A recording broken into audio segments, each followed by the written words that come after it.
Welcome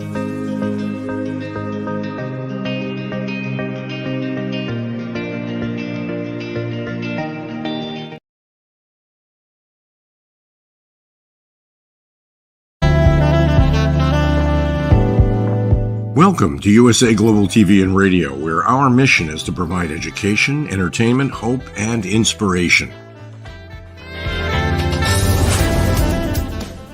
USA Global TV and Radio connects you with experts and audiences all around the world every single day to help you succeed in business and to live a richer life.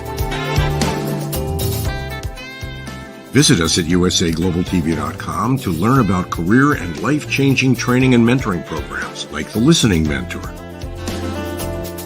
Subscribe to our newsletter to stay informed about our special programs and offers. Discover how you can become a guest on one of our shows or a host or producer of a USA Global TV and Radio show of your very own. That's USA Global TV and Radio, where the doctor is always in.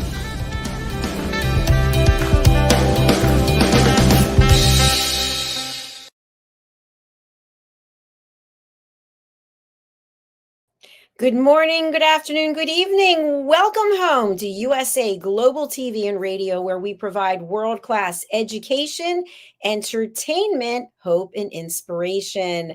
I'm Dr. Jacalyn Kerbeck, and our show today is Coexistence and Sustainability with Pet Psychic Aminah. And today we're going to be talking about whales. What can we do to help save the whale? So joining me is the star of our show. Her name is Pet Psychic Aminah. She's in California in the good old US of A. Let's welcome her to the program.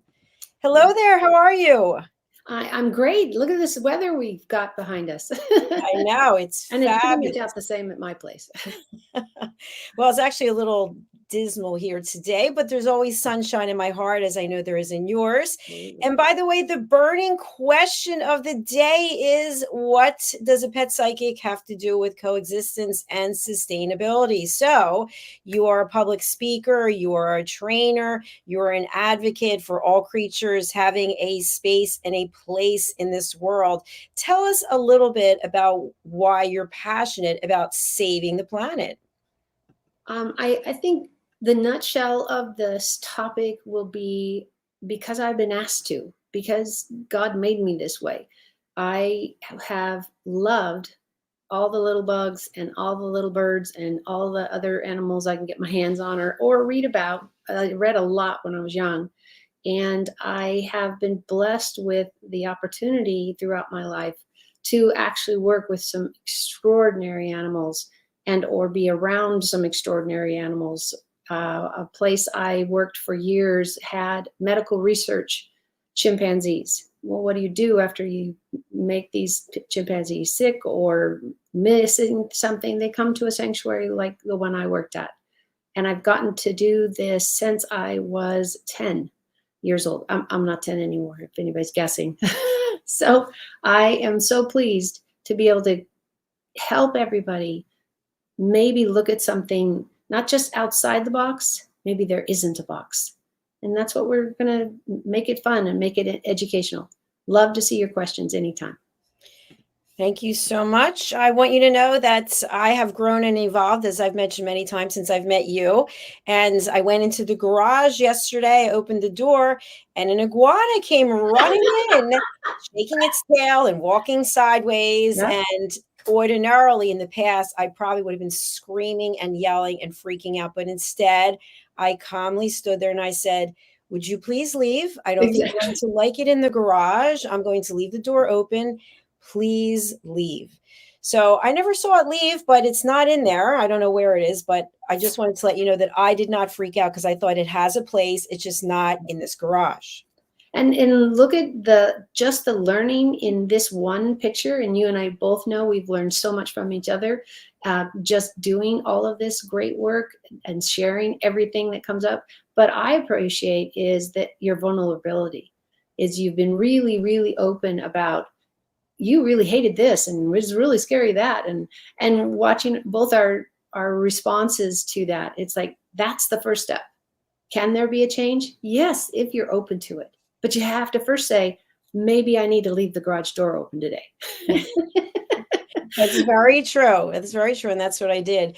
So today we're going to be talking about whales. And the only thing I know about whales is whale watching from when I've been in different places in the world where they had whale watching. And it seems to be an entertainment people enjoy. But the whales actually serve a purpose and they're quite large in size. What can you tell us about whales in general?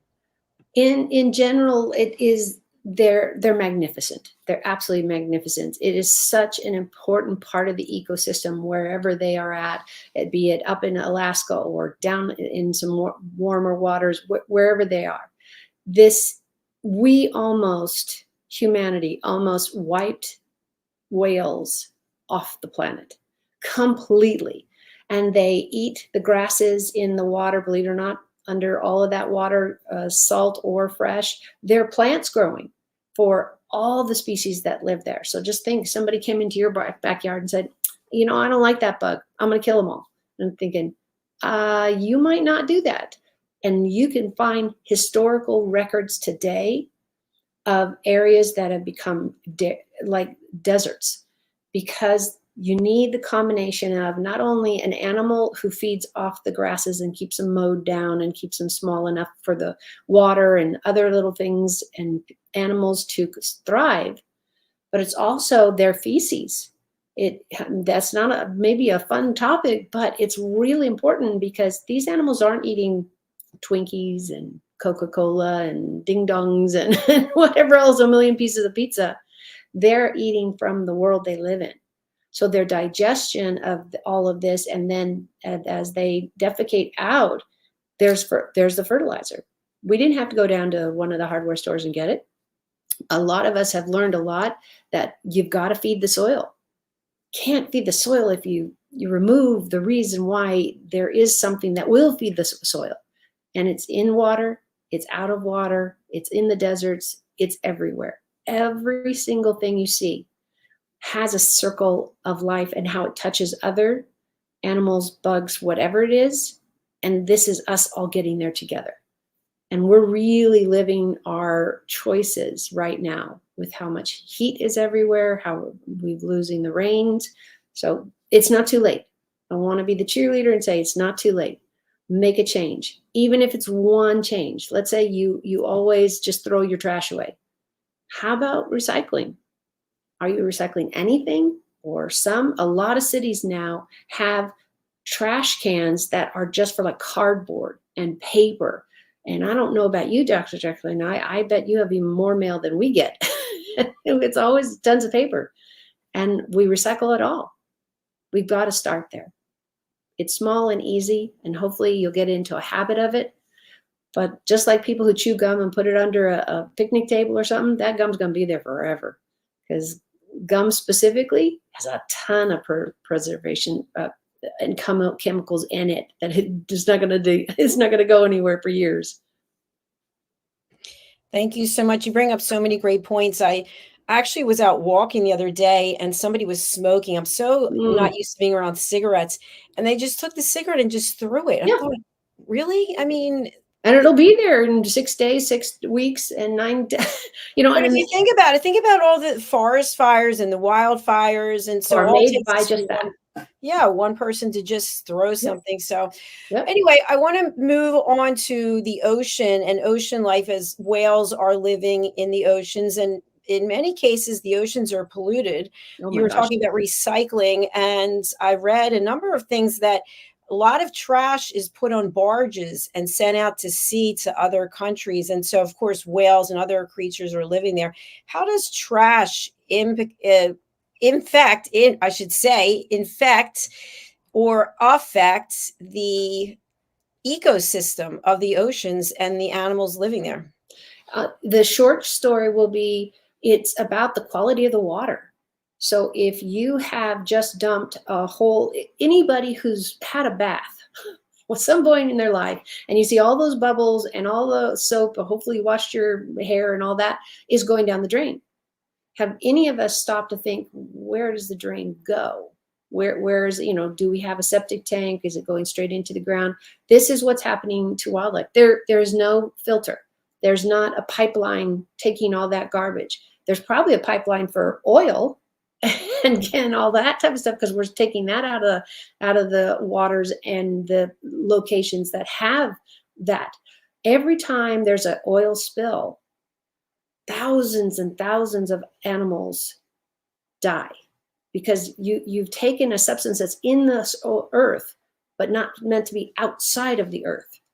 So you have to really think about that. If you're going to go fishing, I don't care if it's salt water or regular water, just any of that kind of stuff, up a stream, down a stream, and you decide to flick your cigarette and it's like, oh, it'll be fine, it'll biodegrade. No, the tobacco is not a tobacco leaf anymore. It's all wrapped up in other things. It's all covered with something that either tastes good. For cigarettes now, you can get them all flavors, and you're tossing them out. And I guarantee you, if you come back in a week, that cigarette butt is going to be there, unless an animal took it away to see if it fits in as their door. We've got to understand that just because you can just drop your trash or you can ... fill in that space, doesn't mean you should. So I know that there's quite a few of us that have little baggies in our pockets, in our purse or whatever, so we can, because I'm going to pick it up. I get chewed out all the time by my family, and they're like, stop doing that. I said, well, I'm not using my hands again. I wait and wash my hands later. If it's really, wet or dewy or something, I've actually gone out to the creekside and I find a whole cup, one you got with fast food. And for me, I'm like, okay, that's really tragic. Move on. I now have a cup to put all the other trash I'm going to probably pick up on my walk. Choices. There's tons of little bags you can hook to your waist. Just think, if every one of us who just go walking around the neighborhood or walking in the forest, whatever you're getting out and moving around, if we all had even just a Ziploc bag and we all picked up one piece of trash that you didn't cause, hopefully you're not throwing it on and then giving yourself credit. Can you imagine how cleanly that we'd be moving toward such a different, clean environment, and the animals would not be in danger? Let me give you a perfect example of just like what we're talking about. This one, you're walking around and you see things. Have you ever, Dr. Jacalyn, have you ever seen the Coke can plastics that, hold a 6-pack together or hold a 4-pack together? You know what I'm talking about? Sure. Yes. The little rings. It kills. It is one of the top 5 that kill wildlife, because they get into it and they're looking at it and they don't have a concept that it doesn't break apart like the weeds and the sticks and where they live. And it's gruesome to watch, because usually what happens is they get really scared and they can't get it back off. They can't stretch it out. They can't, they don't have anybody to eat it. And they literally, I've seen this, and sorry to be this graphic, but their head literally swells all the way around while it's choking them. And then eventually, of course, they die. Horrible. It's like when somebody takes your breath away, when the oxygen is no longer there. From what I understand, science and luckily I haven't had to ask an animal about it, it is a gruesome death because it's slow and they are not able to breathe anymore. And then they go. It's absolutely horrible. I've actually seen it myself, where a bird got its neck stuck inside, which is just... And it's horrible. Just what you said. I want to really emphasize, it is gruesome. This is not, a scary vampire story thing. No, this is a real life. And you're watching them, because some of us, you're trying to catch them and you're circling all around and saying, wait, don't run. I'm trying to catch you. I've done it with a dog. I've done it with a bird. Cats. Oh gosh, they really go at you because they don't understand what's happening. But you can also go on the internet. This is a really fabulous thing. And what we do now, let's go do a positive. You can do a Google search on whatever you want. And you can do on the things I'm talking about now. And then you can find the good stories where somebody went in there and the animal's terrified. So they got their jacket or some kind of towel and wrapped them up. And then little by little cut the whatever it is. It's from the Coke cans or from a string somebody left out. Just think you're up flying a kite. Great time. You're out with friends, out with kids, and you're all doing kite flying. Well, they have how many strings and tails on those kites? They do fall off at some point. At some point, your kite is going to need repair, but that doesn't mean we can catch it always. I really want people to try to think about, okay, do I have a bag to put this in? I want to make sure I don't leave anything behind, string, God forbid, rubber bands, or any of these types of things that they can get around their body. And just imagine a little rubber band on a little bitty squirrel, and he loses all the use of their legs because that has become, a tourniquet. And if you don't know what a tourniquet is, it's something that we would use in years gone by. When somebody got a bleed and they had a cut or something like that, you would put it on there. And a tourniquet technically it blocks any more blood, but also any more feeling. So you can't leave it on very long. You got to get them all bandaged up. This is what these animals are going through. It is 1 million types of tourniquet. In Coke cans, the plastic rings that puts the six-pack together, that's a real huge, huge problem in the entire world because they're all around, but some get loose. You're dropped on the ground. The trash man didn't see it, whatever that is. But hopefully you'll think twice about just throwing gum wrappers or something on the ground. Oh, they'll biodegrade. No, not really. There's so many things that are going to stay intact, and who runs into them and tries to eat it and chokes to death. That's what we don't want. Yeah, absolutely. And we've addressed this before, but I think it needs to be presented again, is the dog waste. People believe that it's going to biodegrade, and lo and behold, it does not, friends. So tell us a little bit about that. And unless you have taken a class that I didn't see, dog feces and what they eat is totally different. Everybody's like, oh, but I'm feeding them all organic stuff. And that's great if that's what you can do and want to do for your pet. But the problem still is feces, people or animal or whatever, don't necessarily biodegrade. And what we're talking about is domesticated pets. So you got a cat. I can't tell you how many people have a cat. It's like, okay, go potty and come back. Oh, it's just a little bitty potty. It's no big deal. It's a big deal because it changes the pH in the soil. It changes the biodegradableness. There's a long list, but the idea is, well, who picks it up? Well, nobody.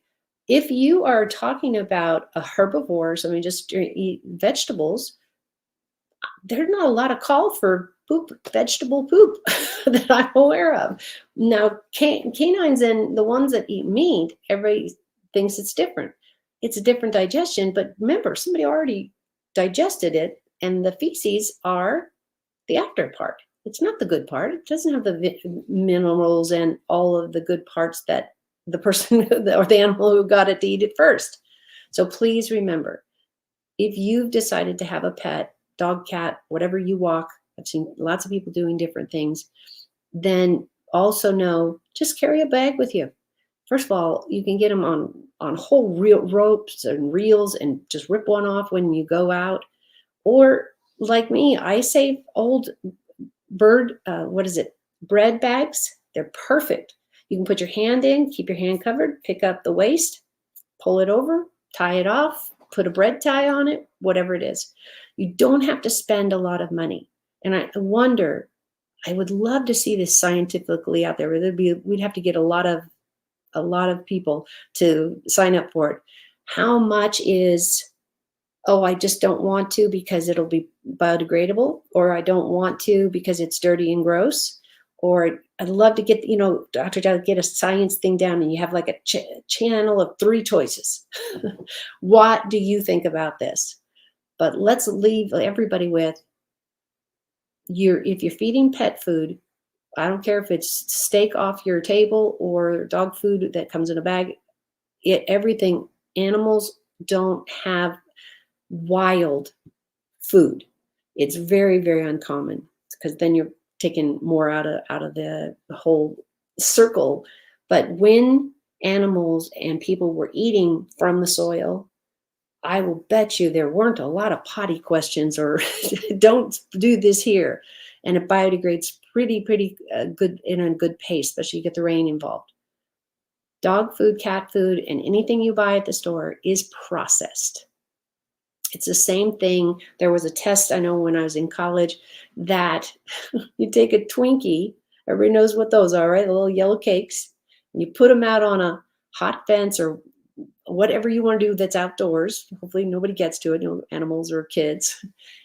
And then we dated it, time and dated about its digression. So how long did it take in a normal summer, whatever springtime heat? And you know what we found out, Dr. Jacalyn? Nothing They don't happened. biodegrade at all. No. They get kind of gross looking and all the, funny stuff inside is kind of oozing out, but it's still there. So that's a lot of animals. The birds will walk by and say, hey, I wonder what that is. Hey, I want to, the lizards are falling into them, maybe into all the sweet stuff. It's bad for the nature. And if you think your gum wrapper doesn't matter, it does. It does. Even one. I get in a lot of trouble when I go for walks and hikes with my family because I've been picking up trash for forever. And I always seem to forget a bag. So I end up washing my jacket because I fill it with in the pocket, in one of my pockets. I usually have something on that I'm in. I have pockets. It's really that simple. And if you don't like touching it, I'm all for you, because you should clean your hands when you come home anyway. But you can buy gloves. And the dollar store is this miracle, wonderful store, keeps their prices way down. And hopefully that inspires you next time you're out there to say, okay, I can do this. I can help. I can be a part of the solution and not part of the problem. Because if you do nothing, sorry guys, you're still part of the problem. We need to have action. Amen to that, for sure. Yeah, for sure. Something else I'd like us to address, because you referenced this. If you do see an animal struggling, we were talking about the plastic getting around a bird's neck or whatever. You mentioned that a person could put something over the animal's eyes. What's the appropriate way to help an injured animal? First and foremost, see if there's any way that you can, not to scare them too much, because they're already in a great deal of pain and just fear. And just so everybody knows, animals who are afraid are the same as people. We're our most dangerous. If you really think of that, we're all at our most dangerous. There's no logic. We're not seeing how it fits in a puzzle. We're not smiling and saying, oh, it'll just go away. No, fear is a really, really, really strong emotion, and it can get lethal for just about everybody. So don't beat yourself up if you're afraid of everything. If you're able to, you're wearing a jacket, or even some of the guys, they will offer their shirts or have a shirt, and you can throw that over the animal where they can breathe. They can't see is what we're trying to keep them calm. Because if you can't see a carnivore, which is us, coming for you, then you're going to really, really, really put up a fight. And what the last thing you want is to have to go get a shot because you got bit by an unknown animal of health. And that's usually what happens there. Just take off you can take off a sock, you can take off a jacket, a hat, any of those things. And if you have to, if you need to, and it's in your area, call Fish and Wildlife. That's where it's going to go. Or they are at least going to have resources on who is doing the work and who's doing any of that kind of stuff. What I hope nobody hears is, oh no, we don't have anything to do with those, and just leaves you hanging. So keep calling if you need to. Call City Hall, your municipalities, and all the people. A lot of times, depending on the police department, they have resources that they know about. But you can start with calling your mayor's office, or you talk to a petting zoo, or anything you can get a second opinion that might have those pieces of information, and you can get those animals to the care they need so that they can get back in the wild without a rubber band around their neck or their toes or feet. Because if they get, what happens with this wrap, if you get a rubber band specifically, I'm talking about how tight they get, that part of your finger and everything will fall off. It does not grow back. So wildlife, that makes them the next prey for the higher ups. So if you're a bunny and you break your toe and it bleeds all over, all the carnivores can smell it. So you live without a toe? Sure. But can you go through the healing process alive? That's the game. If you're compromised, how do you possibly run away? It's a lot slower. So think about that. Don't feed wildlife. If at all possible, if you are in a drought and your area is really, really hurting, and that means animals are also suffering, talk to your local animal rescue or somebody who's in the business, even if you have a zoo or something like that, get their input and say, how do I help? Do I put a water dish out? Do I do this? Do I do that? Do I put it in a plant? There's so much we can do to help everybody, first of all, not get bitten, but also to be around wildlife safely without getting them killed because you just thought, oh, it'll be really cute and I'll give them all this Gatorade. No, Gatorade has too many chemicals in it for an animal. Then maybe for some people, great for an athlete. Always look into it. There's always another. I'm one voice, and there's hundreds of us doing this work, trying to share for free anything we can to get these animals through a great life. Because I'll tell you, when we lose them all, life won't be nearly as great as it is today. So well said. Thank you very much. And I just want to let our audience know we did start a little bit late today. We apologize for that. And so we're now at the end of our show, which has gone by so quickly.